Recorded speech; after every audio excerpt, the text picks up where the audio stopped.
Salut à tous, première nouvelle depuis l'oral. On est dans l'attente avec Charles. On va faire analyse pour avoir le lot. Je viens de recevoir un message, très bien.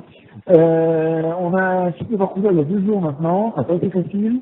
Il nous a fallu négocier pour convaincre un gars de nous déposer à l'aide de la ville. Ça a duré plus de 2 heures. Il ne voulait pas, parce qu'il pense qu'on est un peu fou.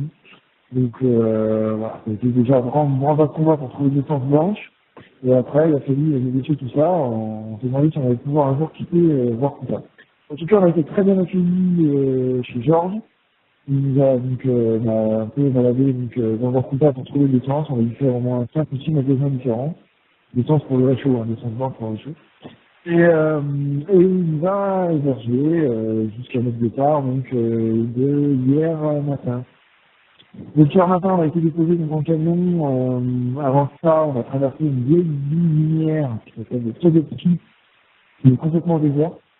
Il y a encore quelques éruptives russes qui vivent là-bas, mais c'est complètement glauque, c'est délabré, c'est surtout, enfin c'est complètement abandonné, en fait, tout simplement. Donc ça fait la frousse. Mais bon, voilà, on a traversé cette belle ville. Avant d'être déposé lieu nulle part, par Mika, avec son camion, il disait, Mika, c'est un gars qui est secouriste pour les mines, en fait, tout simplement, pour aller chercher les gars quand il y a des accidents dans les mines. Un mec qui fait à peu près 1m80 et comme tous les riches qu'on a croisés pour peut-être 100 bons kilos. Il avait peur, bien sûr, pour les 2 grands qu'on est. Mais bon, enfin, il était détendu, il a fait écouter de la musique russe, du rap russe, c'était chouette. Donc voilà, on est parti, on a pris les planètes, au milieu de la toundra. Donc quelques petites buissons par-ci par-là, quelques petites branches qui dépassent de la neige, mais bon, pas trop de visibilité pendant cette journée. On a eu à un moment donné des quartiers qui nous a dévoilé le mural, donc là on était complètement fous.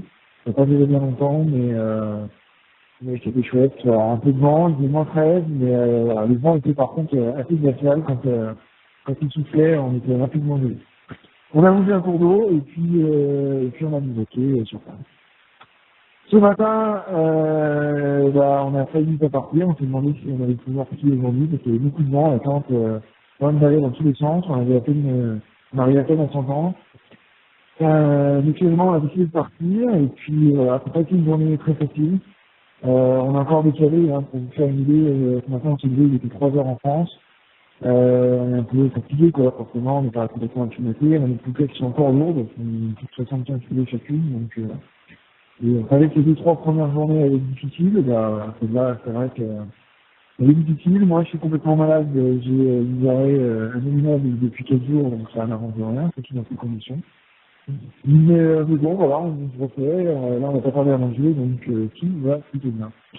Un grand merci aux enfants de l'école Royal Brest pour leurs cookies, qui sont absolument délicieux, et les mots qui ont mis avec, qui sont également qui sont croquants, voilà, ça fait un bon jeu de mots. Et puis voilà, bah, écoutez, je vous remercie encore tous de suivre toute la minute, et puis je vous dis à très bientôt pour de nouvelles nouvelles.